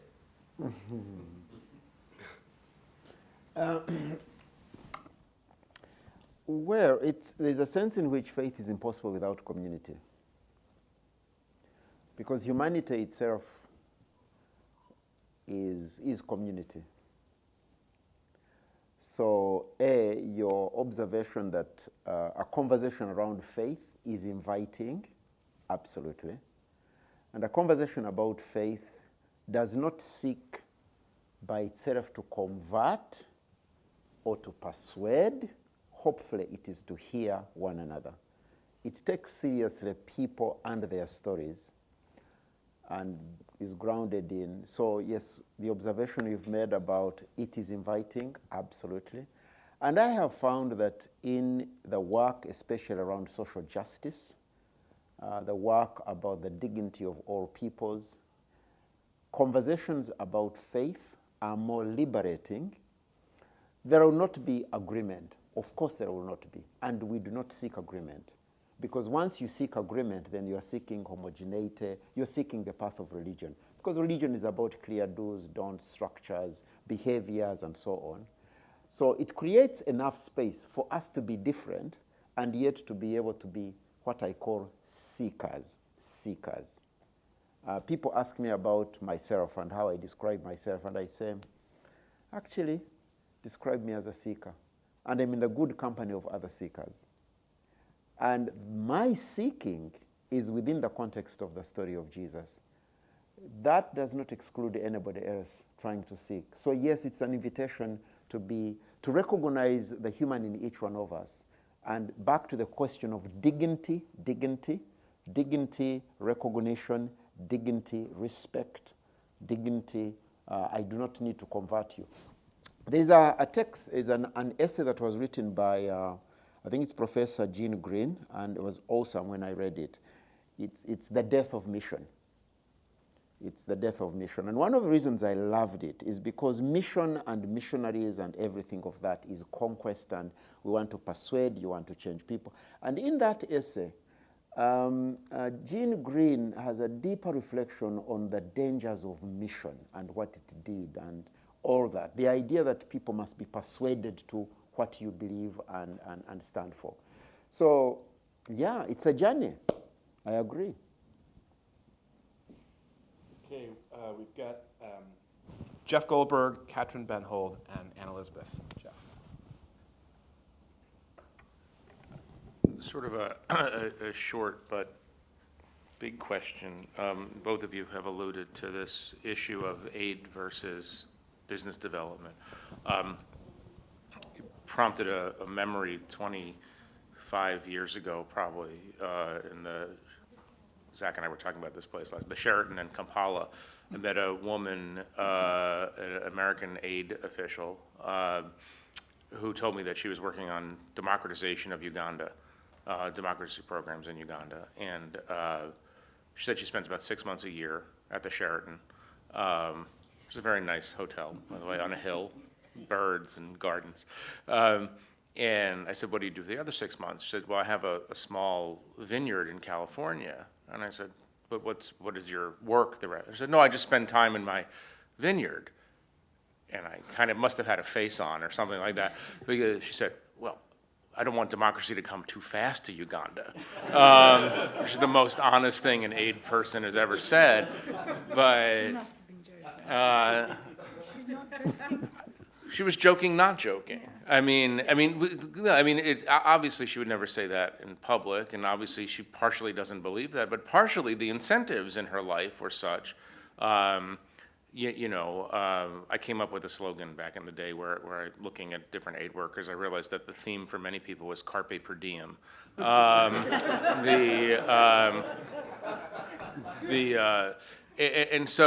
not blaming. I mean, people go to this work for good reason, but when it becomes a career rather than a mission, the incentives become different, and then people have to live and they have to support themselves. And so the question is, how do you? I mean, this is a very large question, but you in particular have mentioned this. How do you break apart? Or how do you dismantle the structures that make aid and aid organizations permanent in all of these places? I mean, the data was pretty convincing that it's not working on some, meta level at least. So what do you? I mean, it's a question for both of you. How do you change the incentives for Western aid so that it becomes more of a teach a man to fish rather than just constantly providing fish? Someone's rightly said, if poverty is your business, you want more poverty, not less, right? And sadly, the aid industry is huge. Lots of vested interest involved and so on. I think there's a place for aid. I think there's a place for charity. We work with a whole lot of foundations. But it's educating them to say that there is a more sustainable, better way if you really want to see transformation. And I think that's the message. So our main investors are now the sovereign wealth funds, and they're taking part of their aid dollars now to do this kind of investing.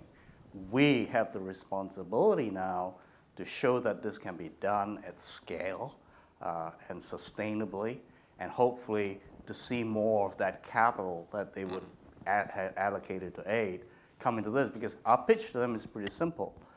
You give aid, you don't know where the money goes, right? Your responsibility is only to get the funds out. It's never about reporting on impact and outcomes. But if you invest this kind of way, you can come kick tires, it's sustainable. And if we do it well, we give you your capital back. If we do it really well, we give you some returns as well, and then you can recycle it. So the message is pretty simple, and we're getting through to the sovereign wealth funds. So our biggest investors are the CDC, the DFID in the UK, Norfund, FMO, European Investment Bank has set up a social impact fund, AXA Insurance, JP Morgan Social Finance. So we're seeing more and more saying, okay, I understand what you're doing now, and you've shown that you can work. So it's now up to us who are on the front line to show that this approach can work, and hopefully over time to persuade them to use their aid budget in a more sustainable way. Can I just ask a quick follow-up? Sure. How do you convince idealistic 20-somethings who are mistrustful of capitalism that actually sovereign wealth funds are where you should be going to work if you're trying to change the structure of poverty in a place like Uganda? I mean, that seems like a hard slog. Well, the transformational business, Jeff, is a network of disillusioned philanthropists, repentant bankers, and repentant venture capitalists. And And we just run these conferences and we persuade people to come on a holiday in the slums with us. And it's taking them onto the ground that suddenly, they understand. And we got a whole lot of idealistic 20-year-old guys and girls out there wanting to build these kinds of businesses. So I think it's possible. And we lecture at business schools to try and say Wall Street's not the only place for your careers. There are other places where we can use your skills and your talents. So yeah, it's slow, but I just last month did a whole session for 700 bankers on Zoom, just to show them that there is something else that you can offer your clients. Right? There is something else that's more sustainable than their philanthropy. So I think we need time. We need time. But what's very interesting also, Jeff, is that in the West we have a certain prejudice. When we say China and Asia, we think business, we think investments. As soon as you mention Africa, we think aid. And there's that prejudice that we still need to try and demolish, I think. Kim's slide about poo earlier today reminded me of the old Michael Novak line that if you go about poverty alleviation the way that most of us do, you are always trying to feed the horses. That's not quite right. You're trying to feed the sparrows by feeding the horses. In other words, that there's this poverty industrial complex that wins government contracts again and again and again, and a little bit gets to the sparrows eventually, but really much of it in the pass-through goes to comes to mind. I'm going to weigh in quickly, and then we'll get to Anne Elizabeth. The business, empowering communities, empowering individuals and communities, nothing does it like business. So investing in business, it's what puts money in people's pockets. Aid does not put money in people's pockets. So business. But secondly, and I was having this conversation with Kim, and we still are going back and forth. We can't be naive about the power of governments and politics. So this report focuses attention on ensuring that governments are more accountable. Let me explain by a very short story. So I interfaced with the USAID mission in Kampala when we were busy trying to suggest to them that suppose USAID mission reduced their funding of the healthcare budget in Uganda, what would that do to the current very kleptocratic, thieving state that Uganda is? Why? Because 80% of the healthcare budget of Uganda is funded by USAID mission. 80%. What does that do? We have an unaccountable government. It doesn't have to account to the people. Somebody else is paying for it.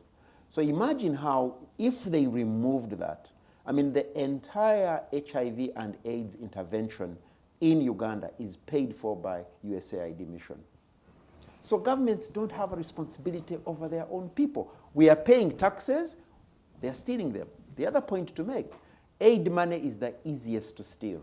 Uganda has a huge story of Gavi funds that were stolen. The people who stole them, government ministers, supported by people in power, back and forth. So aid simply doesn't make sense. And how we need to communicate this. And this is the kind of work that I plead with you journalists, need to say more. Need to say more. Because it's not said. And there are economists who have made a living. Poverty is their biggest business. So they are happy for more poverty. So yes, it is possible. But if we have more accountable governments, so there is no shortcut that people's participation in spaces, people's participation in the political future of their countries. And that's hard work. I have a few businessmen who are faith venture entrepreneurs and so on. One of my challenges with them is they are very naive about politics. Very naive about politics. And they can't survive once they begin to be very successful. May I suggest that we take 2 last questions, Katrin and then Anne Elizabeth, and then we'll wrap. Katrin. So, Bishop Zac, I met another activist from Uganda last week in Glasgow. I met Vanessa Nakate, who in fact made it, I think, to the cover of Time this week, and is really kind of the new, maybe African Greta, for lack of a better term. And she made a very powerful case that in addition to those historic injustices and plunder that you alluded to, there's now another layer because of the climate challenge. She educated me about the fact that, 4 out of 5, the 5 most affected countries in the world by the consequences of, the adverse consequences of climate change are in Africa, but Africa only accounts for 3% of emissions historically. So there's now a situation where all the kind of statistics you quoted about school dropout rates, about poverty, about even teenage pregnancy, all of those things are being exacerbated by climate-related natural disasters that lead to the farms being washed away, young girls being married off early, girls particular, but boys also dropping out of schools early. All the sort of social ills that Africa is struggling with anyways has now this additional challenge layered upon itself. And so her point was very forceful that Africa needs money. It needs lots of money. She didn't call it aid by any means. It's more like a reparation almost. She says, 100 billion, as we all know, dollars per year were promised by the rich nations by 2020. None of that money has arrived. I struggle to see how, we can do this without money from the West. I mean, maybe let's not call it aid, but I don't see how small decentralized initiatives can cope with this additional challenge that African countries, and clearly Uganda, with apparently one of the fastest changing climates in the world, can cope. So I'd be curious to hear how the climate debate feeds into your challenges. Is it an opportunity perhaps? And also perhaps how it can be leveraged in a more faith-based kind of approach to rally people to the activism. Anne Elizabeth? First of all, I really would like to thank both Bishop Vincent, Zac. can you hit that button, please? Cheers. I ought to know this after 2 days. Thank you. First of all, really, I would like to thank both Bishop Zac and Kim, because what was probably absent from our conversations yesterday was the feeling of hope.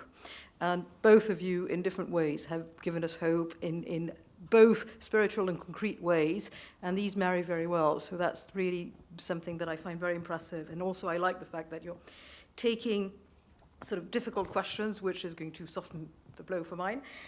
Before that, I really like to support David Brooks's view on religious institutionals. And if I have to, being French, I have to bring the French secular perspective on this. My father was not only secular, but avowed atheist.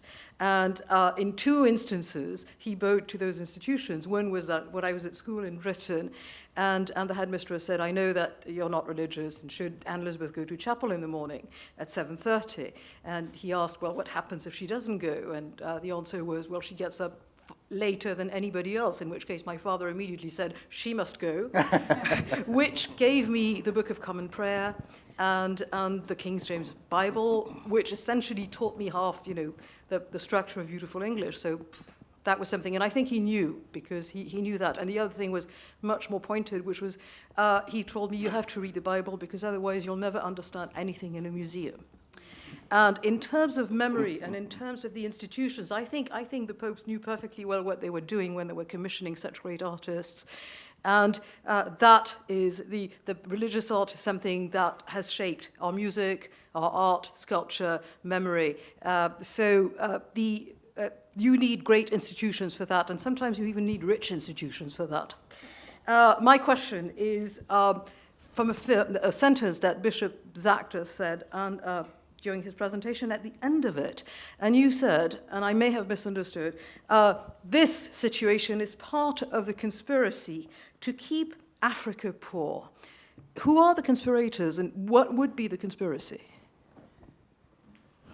Okay, maybe 1 minute apiece on a lot of hope, and then a conspiracy there at the end. A nice build-up and on climate, and then we'll wrap in about 3 minutes, okay? You're up. The wars are around resources, The natural resources of Africa, whether it's fresh water, minerals, everything, is there. And the numbers, I don't have to get into them. You guys can do your homework and research. It's amazing. So the extraction of these minerals in Congo, or the diamond of Sierra Leone, I could go on. The only way to ensure that they do it cheaply is by ensuring that there is instability. So Congo, as a country, DRC, it's a conspiracy. It's really an alliance between plunderers from north and dictators in the south. So they have an alliance to make sure that Congo is unstable, to make sure that Sierra Leone diamonds can be effectively stolen, and I could go on. So absolutely, it's an alliance of plunderers. And there's a long history to it, and the Europeans have a great experience in it, because the Europeans made sure they could do whatever they did to Africa in the slave trade and on and on. But this is not just Europeans, it's human experience. I mean, I've told you about General Museveni and all the other. So it's really greed. It's an alliance of greed and plunder. And I'm not the first to talk about it. It's all over. Now, nations benefit from this, the transnational corporations. I mean, we can talk about the oil companies. We can talk about Total in Uganda, you know. We can talk about all these. So yes, it is real. Now, my argument is that if faith-based institutions were more aware of this, and part of the thing is ignorance. People are ignorant that this is actually happening. And this pretension of doing good for Africa, it should really be over. So yes, there's a lot, and I think that, again, much more work into it. Why should Congo still be unstable? Why the Somali question? Why the River Nile and the conflict along the River Nile? All that. What are the interests of the French? What are the interests of the Americans? What are the interests of the Russians? All of the wars you fight amongst yourselves here, all that I think is true. I'd like to sort of follow up on this, because the situation is exactly as you describe. I have absolutely no doubt that the companies and even some of the local rulers think that instability is serving them best, when actually they could be victims of a coup, and they often are, as many of us mentioned, were victims of coups. There's the sort of anarchic demographic growth that you've described, with the effects on the country and with the fall-down effects on the rest of the world because of migration. All of this shows that it's, to use a fashionable word, completely unsustainable. And I can't see, when you say conspiracy, I can see lots of sort of blocks of interests working towards that slightly more blindly than anything, but the whole world of conspiracy would mean that there are actually sort of a few dozen people deciding this. It's a very weighted word. All right. So when Africa was being colonized, there are a few people who sat and agreed. Oh. Yeah. King Leopold, I have no brief for King Leopold, especially you talked about the Congo. So, at that time, yes, but today. Oh, even today. I wish it was not true, but actually even today, the way these corporations are established. But it's the hard work we must do. I think what you're challenging me is the evidence. And, no, it's the idea that it's masterminded by a conspiracy, a bunch of conspirators. And just by way of reminder, you know, the bus has these two-seated sides of the aisle. Together, sort it out by the time we get to the villa. So we on the question of the environment, just very quickly. Yes. The no doubt that is the case as described by what's her name again? Yeah, Vanessa. Vanessa in Glasgow. I'm sorry. I would go back to holding our governments accountable, because the abuse of the environment, again, is really an alliance of these governments. I mean, I can tell you the story of the decimation of forests in Uganda. And The real reason is that you have an irresponsible government. It's just not doing what it should do to protect.